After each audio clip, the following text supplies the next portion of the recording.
na guys, bali ngayong umaga po is pinipinturahan na po yung gate. Bali nilagyan ng primer yung gate para hindi siya mangalawang. Ayan. Habang pinipinturahan ayan, binubutas na rin po yung paglalagyan ng gate.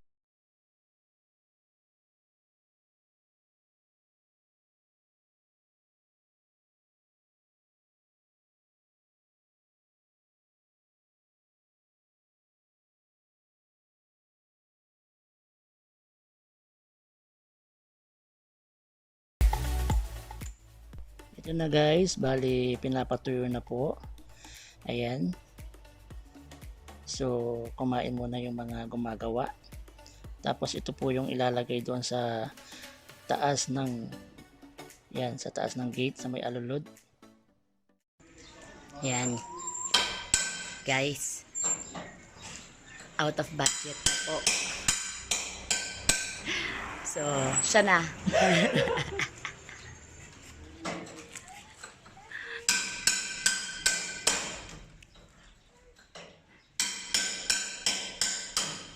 Kaya lang, social naka G-Shock.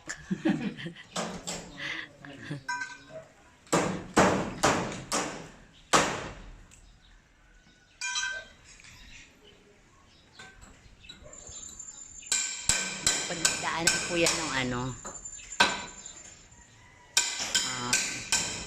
tubo ng drainage. So, yan. For today, June 30, ayan. As you can see, for installation na yung gate niya. Yan, so, that one.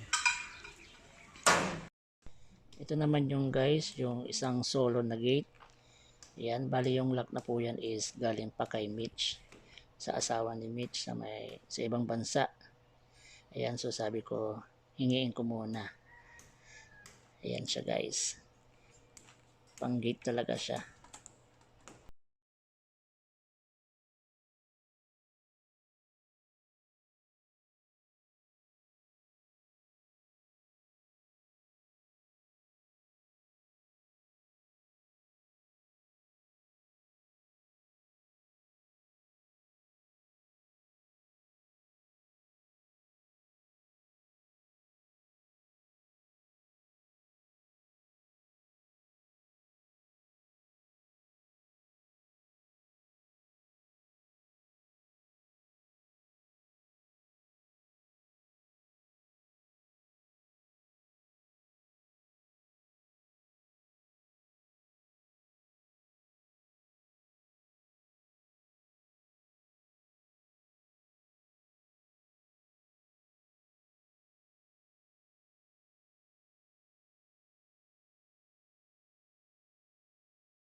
So, kinabit na po yung gate. Bali, welding na lang po sa gilid doon sa pinagkabitan.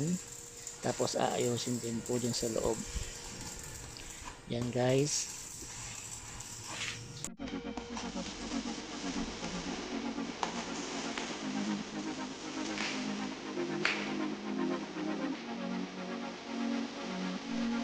Ito naman po yung nasa likod.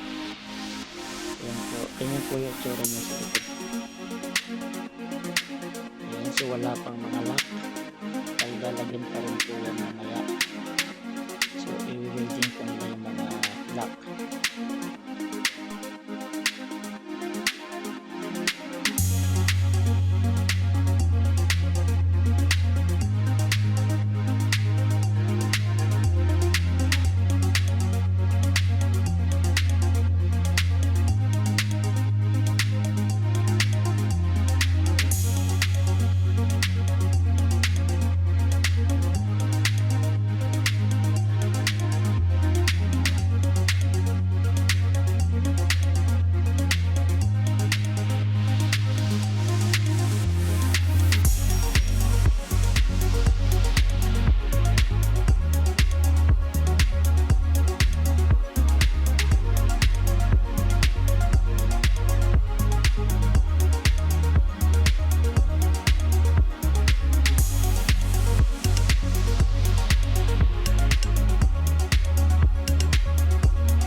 na gate.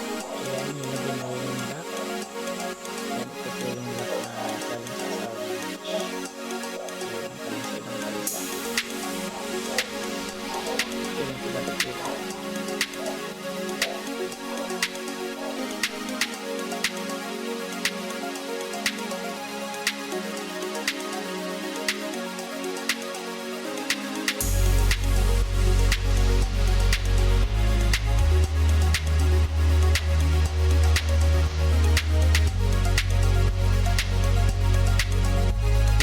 Ikakabit na rin po yung grills ng bintana. Ayan, ito po yung bintana ng kwarto ko. Ayan, 120 by 120. Ayan po yung grills niya. Kasama po ng gate package na po.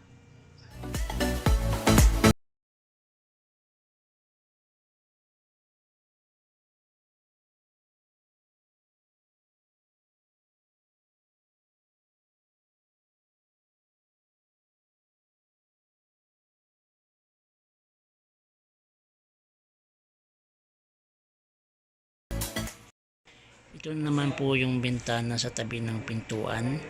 Bali 20 by feet po yan. So salamin lang po yan. So hindi siya na-open. Yan, kinakabit na rin po. Yan, tapos ito po yung sa likod. Ayan, sa loob po yan. Yan, so bali tinted po yung salamin na pinagawa ko po dyan.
Ayan guys, kinakabit na rin po yung bintana sa may kusina. Bali, ang size ng bintana ko dyan ay 30 by 70. Ayan. Nandito po ako sa may mini bar ko. Ayan. Tapos ito po yung salamin sa may bintana sa tabi po ng pintuan. Ayan po, tinted po siya.